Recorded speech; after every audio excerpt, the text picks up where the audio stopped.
All right, let's really dig into this one because what happened Saturday in Madison wasn't just a feel good senior day win. No, no, no, no, no. It was much more than that. It was a legitimate pivotal point for the Luke Fickell era at Wisconsin. The Big Ten coaching landscape just got a little reminder that Wisconsin might have had a disappointing record the past couple of years. Even this year, it's not going to be a bowl record or anything like that, but the Badgers are still very, very dangerous and a team you need to be on the lookout for. If they could get some good injury luck for next year, Luke Fickell might actually be the right guy for this job. But before we get any further, please do like, subscribe for the Big Ten Huddle. Help us create more awesome content for Wisconsin by letting us know that you're watching. And as we love to make videos for the Big Ten teams who are showing us the most love, watching the most, and all that good stuff, as we do cater more to, I mean, just to be honest, like we cater more to the teams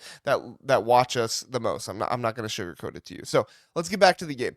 The Badgers win this one 27-10 over number 21 Illinois. That's now two ranked wins in the last 3 weeks for Luke Fickell. Both wins in November, both with a true freshman quarterback making his playing the majority of the game. Both against teams that were in the top 25 at kickoff. Washington was at number 23 when Wisconsin upset them in 13-10. Illinois was number 21 when the Badgers physically whipped them at Camp Randall. Two current top 25, or current at the time, top 25 victories in the same month. I mean, do you realize how rare that is for this league when they're also a 4-7 team overall at this point? Let's put this into perspective, okay? Let's look at some of the other Big Ten head coaches in the Big Ten head coaching fraternity because the numbers are kind of stunning when you line them up. Matt Rhule, all right? Great recruiter,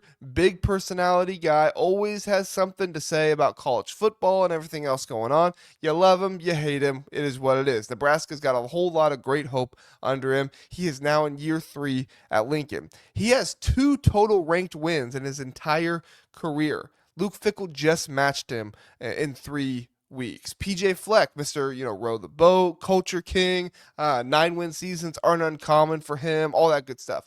He has exactly 0 ranked wins this season. 0. The Gophers beat nobody in the top 25, and they're about to host Wisconsin with the axe on the line. Kirk Ferentz, future Hall of Famer, 200-plus wins, the gold standard and Big Ten stability. Most Big Ten wins as a head coach, most wins as a Big Ten head coach. I guess is the proper way to say it. He hasn't beaten a ranked team since 2021. That's 4 full calendar years coming into this weekend. And if you want to go brutal and excuse me, in 2023, Iowa played 3 ranked teams and they scored a grand total of 0 points against those ranked teams. 0. Wisconsin just hung 27 on a top 25 team with a freshman quarterback and a backup tailback. That's the company we're talking about here. Those are the benchmark programs and coaches in the conference that you want to try to stay above. And right now, Luke Fickell, in basically his first 22 months on the job, is lapping them in this category. That actually moves the perception needle a little bit, beating good teams when the spotlight is bright, or whatever you want to call it, when you're at home, right? People forget how fast narratives can flip in this profession. A year ago, we're all talking about a 5-7 finish, the blowouts to Iowa, Northwestern, the offense can't get it together, culture doesn't travel, all that kind of stuff.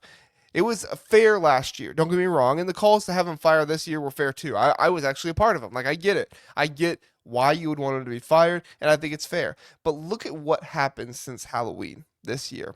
A win versus a ranked Washington team that has one of the most dynamic quarterbacks in all of college football. Excuse me. They handled a 7-3 Illinois team that came in averaging 32 points and physically dominated them in the trenches. Did both with a true freshman quarterback, a sophomore tailback who's barely played the first half of the season, and an offensive line that is riddled with injuries. Starting freshmen, right?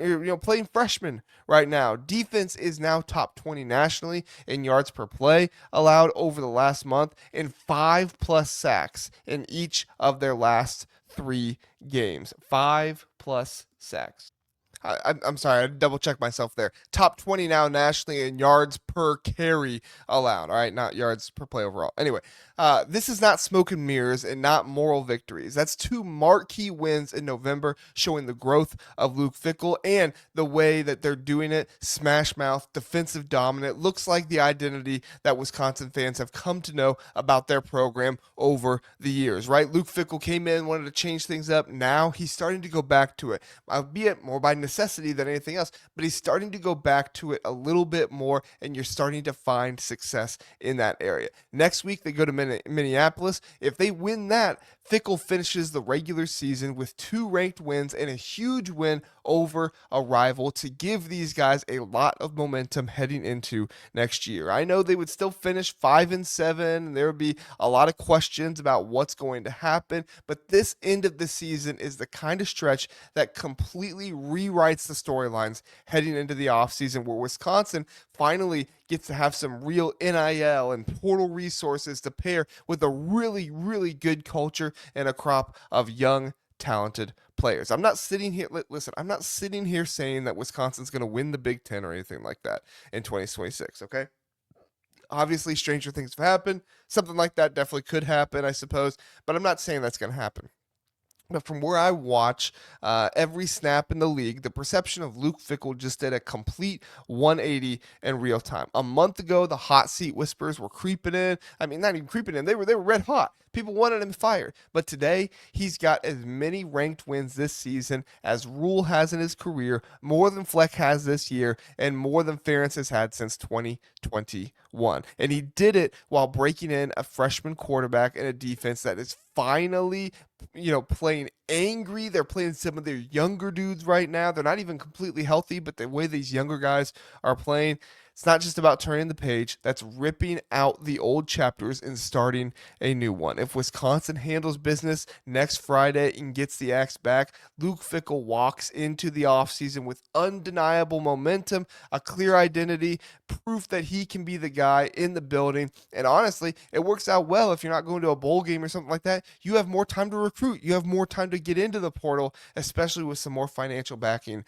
like Chris McIntosh said. He can coach with any of them in the league. In all honesty, the climb is very, very real, folks, and it's not just a lot steeper. It's not just something that's too steep for him to do. It's something that he can actually get to. What are your thoughts on Luke Fickell, what he's accomplished, the 2 ranked wins so far in November, the comparisons to Matt Rhule, Kirk Ferentz? What are your thoughts? Would love to hear what you have to think and what you say. Have a good one, and I'll see you next time.